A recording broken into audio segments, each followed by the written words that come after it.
Ever found yourself stuck in a moment, a memory, a feeling that just won't let go? It's like a record on repeat, only this one doesn't play your favorite song. It's a phenomenon, a condition known as post-traumatic stress disorder or PTSD. PTSD is a mental health condition triggered by experiencing or witnessing a terrifying event. It's not just a case of bad memories, it's an ongoing, often debilitating mental health struggle that can disrupt your life, your relationships, and your overall well-being.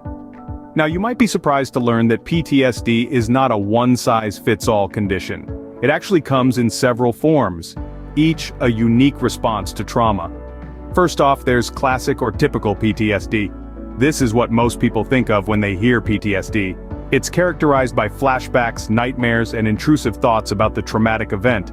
Then there's complex PTSD. This form results from repeated, prolonged trauma such as childhood abuse or long-term domestic violence. The symptoms are similar to classic PTSD but also include problems with emotional regulation and relationships, a distorted sense of self, and negative self-perception. Next up is uncomplicated PTSD. This type is characterized by fewer symptoms, typically involving a specific fear or avoidance behavior related to the trauma. Lastly, there's comorbid PTSD. This means PTSD occurring alongside another mental health disorder like depression or anxiety. Regardless of the type, PTSD can happen to anyone. It doesn't discriminate by age, gender, or background. And it's not a sign of weakness. It's a sign of having experienced something profoundly distressing. But what causes PTSD? It's typically brought on by a traumatic event.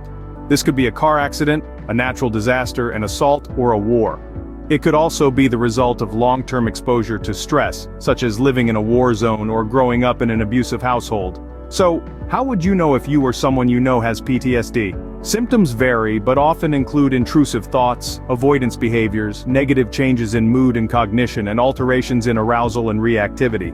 These symptoms cause significant distress and can interfere with social, occupational, or other important areas of functioning. Now, it's important to remember that PTSD is treatable. There are resources out there to help. Mental health professionals, helplines, and support groups can all provide invaluable assistance. In the United States, the National Suicide Prevention Lifeline, available 24/7, is one such resource. Their number is 1-800-27-38255.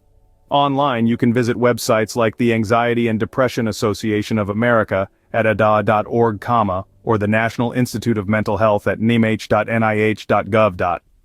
These websites offer a wealth of information about PTSD and other mental health conditions, as well as resources for finding help.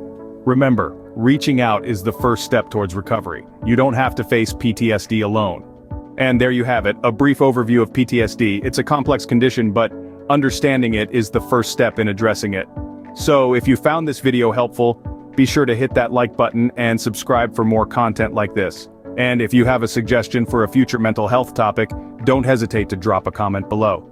Stay informed, stay healthy, and remember it's okay to ask for help.